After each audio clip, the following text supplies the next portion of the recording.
In today's video, I'm going to teach you how to embed HTML code to Webflow Website Builder. Before we begin, know that we'll be working inside your project settings rather than the visual designer.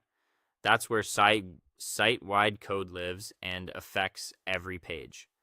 Start by opening your Webflow dashboard, select the site you want to edit, and head into its project settings. Along the top navigation, you'll see several tabs. Choose the one labeled Custom Code. This is the control center for adding code that Webflow doesn't generate for you. You'll see two main fields. The first is for code that goes inside the head tag.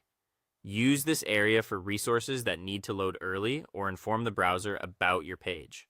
Typical examples include link tags for external CSS, meta tags, icon or font loaders, verification snippets for services like Analytics or Search Console, and structured data in JSON LD.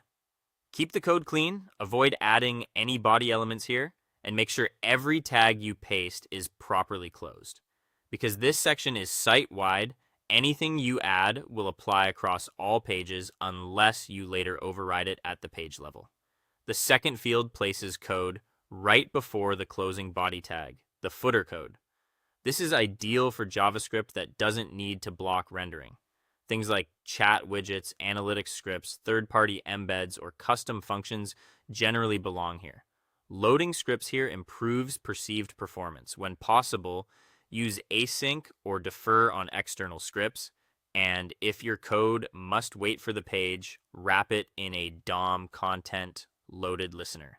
If a snippet tells you it must be in the head, keep it there. Otherwise, prefer the footer for speed. Below those fields, you'll find advanced settings. These options influence how Webflow serves your site and how custom code behaves.